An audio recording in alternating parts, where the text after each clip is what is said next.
역시 깔끔합니다. 이것저것 떨어져서 제비오 안돼. 와, 역시 명불허전. 자, 어떤가요? 비교가 되시나요? 초기 버전은 이렇게 왼쪽에 있는 녀석처럼, 그렇죠, 이거는 너무 넘사벽이죠. 야, 여기 있었네요. 이렇게 멋진 걸 가지고 있으면서도 추억을 리뷰하는 20세기 소년입니다. 오늘 드디어 마지막 오리지널 76 버전입니다. 결국에는 태권브이의 시작, 오리지널이 최고 아니겠습니까? 여러분들도 그동안 다른 유튜브 채널이나 카페에서 리뷰들을 많이 보셨을 테니까 저는 이전에 5%에서 출시했었던 투르아금 태권브이와 비교도 해보면서 나머지 태권브이들과 함께 최종 3부의 마무리를 지어보겠습니다. 자, 그럼 떨리는 마음으로 태권브이를 한번 꺼내볼까요? 자, 우선 설명서. 세련된 블랙 배경의 태권브이 트레이드마크. 역시 깔끔합니다. 군더더기 없이 딱 필요한 내용들만 아웃라인 스케치로 구성이 되어 있습니다. 이 블리스터 구성을 보여드리려고 했는데 이것저것 떨어져서 아이고, 제비오 안돼. 여기 보이시나요? 새끼손톱만한 사이즈의 제비오, 주먹손 나가는 파츠 2개와 스탠드 겸 명판, 그리고 그 안에는 교체 주먹손. 드디어 76 태권브이를, 와, 역시 명불허전. 자, 복부에 있는 랩핑을 벗겨내면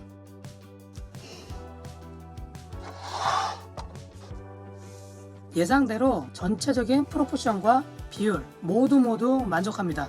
야, 멋지네요. 멋져. 와, 감동. 옆태, 뒤태 할 것 없이 등발도 멋지고요.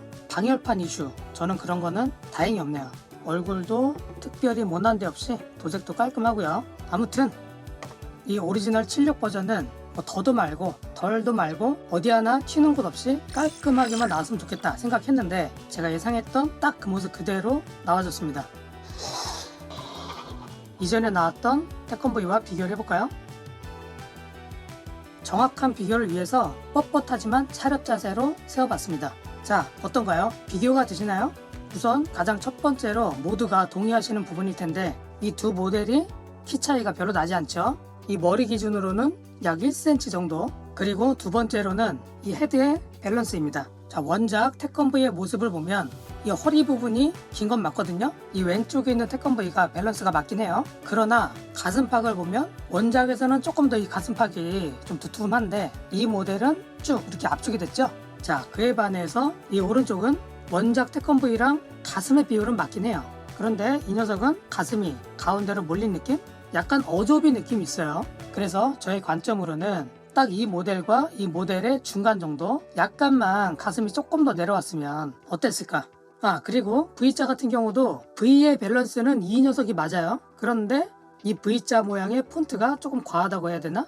약간 좀 곡선이 오버스럽죠. 또 그에 반해서 이 왼쪽에 있는 거는 가슴이 가로로 넓어졌기 때문에 V도 넓어지긴 했어요. 결국에는 이 두 가슴에, 자꾸 오늘 가슴만 얘기하네. 결국에는 이 갑바, 이 오른쪽과 왼쪽의 아쉬움들을 보완해서 적절하게 만들면 어땠을까 하는 생각이 또 듭니다. 저는 100% 고증을 따지려고 하는 게 아니라 제가 기억하고 있는 태권브이를 말씀드린다는 점. 그리고 하체 부분은 오른쪽에 있는 녀석은 다리가 조금 얄쌍하죠. 호리호리한 스타일. 그리고 왼쪽에 있는 녀석은 운동을 많이 한 것 같은 튼실하고 단단한 허벅지와 종아리 라인이 꽤 괜찮습니다. 원래 태권도라고 하면 당연히 이렇게 오른쪽에 있는 이 5% 투르아금 버전이 비율이 맞다고 봐야죠. 이 왼쪽 버전은 조금 둔해 보이잖아요. 그런데 원작의 비율은 이 왼쪽에 있는 버전이 훨씬 더 잘 어울리긴 합니다. 무슨 느낌인지 아시죠? 반다이에서 나온 초합금을 보면 마징가 초창기 버전, 저는 그 모델을 좋아하거든요. 초기 버전은 이렇게 왼쪽에 있는 녀석처럼 팔 다리도 두툼하고 비율이 꽤 괜찮아요. 그런데 최근에 나오는 마징가 DC 스타일은 5% 버전처럼 얄쌍하고 호리호리합니다. 조금 더 요즘 세대라고 할까요? 건담 시리즈도 점점 더 날렵해지는 모델들이 나오잖아요. 그냥 취향 차이라고 생각하시면 되겠습니다. 너무 거북목처럼 해놨네.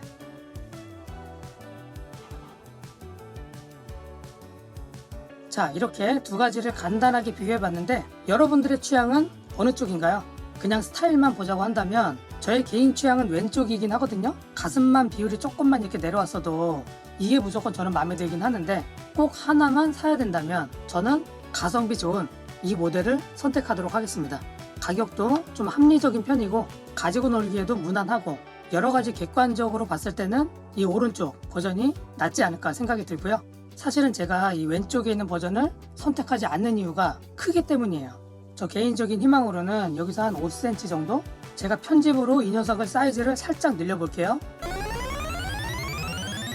약 5cm 정도 늘렸을 때 트루압금과 확실히 달라 보이지 않나요? 일단 크기가 압도를 하기 때문에 무조건 이 녀석을 사야 되겠다 생각을 하게 되거든요. 비용이 조금 더 나오더라도 제가 여러 번 말씀드렸던 반다이 초합금 고라이언 정도의 사이즈로 만들어줬으면 그럼 너무 비싸겠죠? 솔직히 이런 제품들을 수집하는 컬렉터나 태권브이 매니아 분들은 금액이 조금 상승하더라도 이렇게 이전 버전보다는 좀 사이즈가 확실하게 큰 걸 만들어주는 게 좋지 않았을까. 제가 가지고 있는 초합금 중에서 비교를 할 만한 게 딱히 없어가지고 초합금을 모으시는 분들은 당연히 아시는 발키리 아머드. 이거 좀 무겁기도 하고 저의 베스트 로봇 중에 탑 10 안에 드는 스페이스 간담 V. 비교 대상으로 삼기에는 좀 차이가 나지만 사이즈가 어때 보이나요? 어마어마하죠? 태권 V 끝판왕이다 라고 한다면 이 정도 되는 사이즈로 하나 그냥 태권 V를 딱 더 이상의 태권 V는 없다. 그렇게 역사의 한 획을 그으면 또 얼마나 좋을까요? 그렇죠. 이거는 너무 넘사벽이죠. 이런 모델은. 여러분, 비교 대상을 딱 찾았습니다. 야, 여기 있었네요. 자, 우선 사이즈를 보세요. 이 높이와 한 3cm 정도 키가 큽니다. 자, 만약에 이 사이즈로 초합금으로 나왔다면 확실히 차이가 나지 않나요? 이렇게 두 개가? 그렇게 차이를 줘야 이번엔 제대로 된 놈이 나왔구나. 그리고 이전 버전보다 훨씬 더 듬직하고 크기도 커졌다. 그런 느낌을 받아야 되는데 지금 이 왼쪽에 있는 버전과 비교를 해도 크기가 확 차이가 나잖아요. 이 정도 크기로 제작이 되었었다면 훨씬 낫겠죠. 그리고 아까 말씀드렸던 가슴팍의 사이즈를 보세요. 이 왼쪽에 있는 두께와 이 두툼함, 오버스럽지 않은 딱 깔끔한 V자. 이런 정도의 사이즈로 초합금을 내줬으면 바로 제가 말하고 싶었던 게 이 얘기였습니다. 저는 그런 걸 만들거나 제작할 수 있는 능력이 그런 능력이 있는 사람이 아니기 때문에 조금 아쉽다는 얘기죠.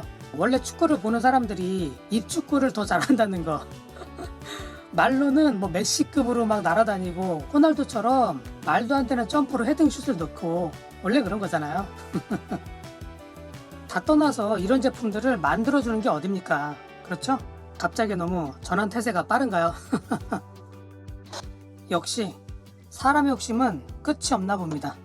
이렇게 멋진 걸 가지고 있으면서도 더 멋진 게 없나 찾아보게 되니까요. 세 가지 모델을 딱 세워놓으니까 더 이상 욕심 부리는 거는 사치다, 그런 생각이 드네요. 이런저런 이슈 때문에 말도 많고 탈도 많았던 태권브이긴 하지만 향후 몇 년 동안은 이 3종 세트보다 더 멋있는 모델은 없을 것 같다. 그래서 혹시라도 구하고 싶으신 분들은 홈페이지를 가보시면 10월 중순인가 말일쯤에 구매가 가능하다고 합니다. 약간의 비용이 상승되긴 했지만 선예약을 한 사람들에 대한 배려라고 보면 되겠고요. 자금의 여력이 있으신 분들은 좋은 기회이지 않나 싶습니다. 제가 이렇게 태권브이에 대한 이야기를 하거나 영상을 제작해서 올리면 덩파리 같은 분들이 꼬이기 시작하죠. 어떤 분들은 추억팔이라고들 합니다. 그런데 저는 그 말에 매우 동의합니다. 이 세상에는 돈으로도 살 수 없는 추억이 너무나도 많거든요. 예를 들면 돌아가신 할머니가 어릴 때 끓여주셨던 멸치국수, 그리고 함께 먹었던 총각김치.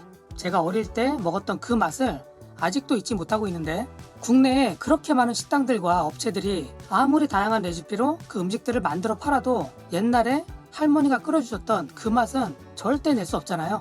사람마다 입맛이 다르고 그때 그 감성과 분위기가 다르기 때문이죠. 여러분들도 각자 그런 추억들이 하나둘씩 있지 않나요? 만약에 큰 돈을 내더라도 그 맛을 느낄 수 있다면 저는 당연히 그 비용을 지불하고 그 국수를 먹으러 먼 곳이라도 갈 겁니다. 그 추억을 되찾고 싶은 사람들에게는 절대 비싸게 느껴지지 않는 거거든요. 그런 걸 모르는 사람들은 이렇게 태권브 이야기만 하면 득달같이 달려들어서 물어뜯고 뭘 그리 하나하나 다 따지고 살고 피곤하게 사는지, 그러다 일찍 죽는다. 반말로 댓글 다는 것 좀 그만 좀 하고 그럴 시간에 책이라도 한 권 더 읽고 인생 공부 좀 하고, 에휴 제가 레트로 수집을 통해서 쓴 돈이 적지 않은 건 사실이지만 그만큼 저에게는 그 행복감이 이루 말할 수 없습니다. 그리고 그동안에는 저의 만족을 위해서 이런 제품들을 수집을 했다면 이제는 관점이 조금 바뀌었어요. 내가 이런 제품을 구매해서 함께 추억을 나눌 수 있다면 좋아할 만한 사람들이 있겠지? 그런 마음으로 구매하게 되는 빈도수가 훨씬 많아졌거든요. 꼭 저처럼 손에 쥐지 않더라도 그 추억을 다시 회상하면서 만족하시는 분들이 있다는 것을 제가 알게 되었습니다. 그래서 능력이 되는 정도까지는 계속 수집을 하면서 잊고 있었던 많은 추억들을 생각나게 해드릴 수 있도록 계속 노력해 보려고 합니다. 그래서 오늘의 한 줄평, 돈으로 살 수 있는 추억이라면 기꺼이 지불하겠다. 어차피 제가 구매하는 거잖아요. 제가 추억을 사서 여러분들께 함께 나누는 거죠. 그렇게 앞으로도 즐거운 시간만 만들어 보자고요.